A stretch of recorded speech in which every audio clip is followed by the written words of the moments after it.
ভোলা কি যায় সেই দিনগুলি? অনেকগুলো সিঁড়ি, ছাত্র জীবনের স্মৃতি বারবার ফিরে।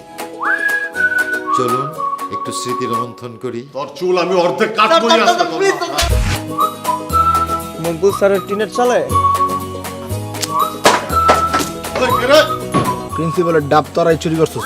চোখ কল দিয়া বইলা দিছি যে তোরা মারছিস। এই কোন হালাই রে? ভাই গতকালকে ক্লাসে কি পড়াচ্ছিলাম মনে নাই।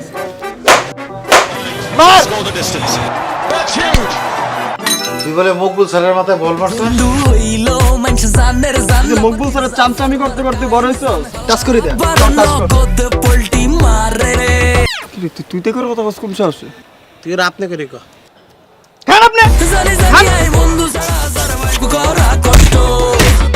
ক্ষুধা লাগছে আমার। ভাবির আজকে জোস লাগতেছিল। আজকে আমরা যে বিষয়টি নিয়ে পড়বো সেটা হচ্ছে গিয়ে হৃৎপিণ্ড। ওরা যদি এতই ভালোবাসে সায়েন্সকে, সায়েন্স নিলেই তো পারে। আমার যদি নিজ হাতে বাইর করতে হয় তাইলে তগো একটারও গোয়ার চামড়া, একটারও পাছার চামড়া, একটারও নিতম্বের চামড়া থাকবে না। বাইরা সিগারেট খাওয়া শিখছস? হ্যাঁ, আবার তুমিও তো খাও। মুন্ডা আকাম তো একটা কোড়া ফেলছি। কি কাম করছস? ক্লাসরুমে ঢুকছিলাম, একটা ব্যাগ পড়ে আছিল কোনার মধ্যে, ব্যাগ দিয়া বেঞ্চটা মুছছি। নাজনীনের ব্যাগ আছিল। আমার ব্যাগ। ওর ব্যাগ দিয়া পুরা ইউনিয়ন পরিষদের ময়লা পরিষ্কার করব। নাজনীন রে কি আমার মনের কথাটা বলছস? ওখানে আমি খালি খালি লাগতেছিল। তুই আমার প্রাণের বন্ধু। বেশি কইলেছি মনে হয়। আমি চাইলে কিন্তু আপনারে সেটিং মিটিং করা দিতে পারি। তুই যে আমারে কইলি সুইটি ম্যাডামের লগে আমার সেটিং করা দিবি।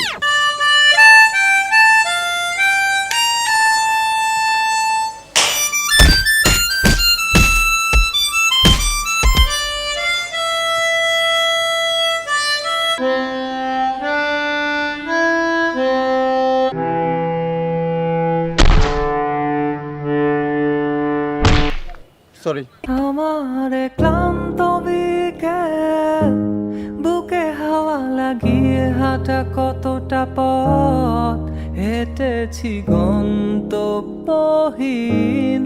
চেনায় শহরের গলি। তোরা ভুলে যাস না কখনো আমাদের বন্ধুত্ব রঙিন কোনো ঘুড়ির মতো।